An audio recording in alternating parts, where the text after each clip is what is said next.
ஐமை ஹோமின் இனிய வணக்கம் நண்பர்களே. நம்ம இன்னைக்கு பார்க்கக்கூடிய வீடு வந்து பார்த்தீங்கன்னா கோயம்புத்தூர் ஒண்டிப்புதூரில் நல்ல மெயின் ரோட்டில் ரெசிடென்சியல் ஏரியாவில் ஒரு 2 BHK வீடுங்க.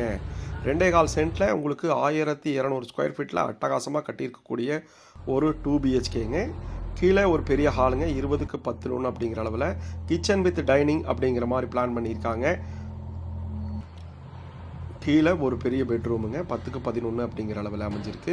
மேலே வந்து பார்த்தீங்கன்னா மேலே ஒரு ஹாலு 16க்கு 10 அப்படிங்கிற அளவில் அமைஞ்சிருக்கக்கூடிய ஒரு மாஸ்டர் பெட்ரூமுங்க. சவுத் ஃபேஸிங் சைட்டில் ஈஸ்ட் ஃபேஸிங் அப்படிங்கிற மாதிரி மெயின் என்ட்ரன்ஸ் வச்சு பிளான் பண்ணியிருக்காங்க. நல்லா கோயம்புத்தூர் சிங்கநல்லூர் பக்கத்தில் ஒண்டிப்புதூரில் பக்காவான ரெசிடென்சியல் ஏரியாவில் 2 BHK வீடு நம்மளுக்காக அமைஞ்சிருக்குங்க. Attach toilet, borewell, water sump எல்லா ஃபெசிலிட்டிஸோட நல்ல ரெசிடென்சியல் ஏரியாவில் கோயம்புத்தூர் ஒண்டிப்புதூரில் அமைஞ்சிருக்கு. இதை பற்றி டீட்டெயில் டிஸ்கிரிப்ஷனில் கொடுத்துருக்கோம், லிங்க் கொடுத்துருக்கோம், கால் பண்ணுங்கள். நன்றி.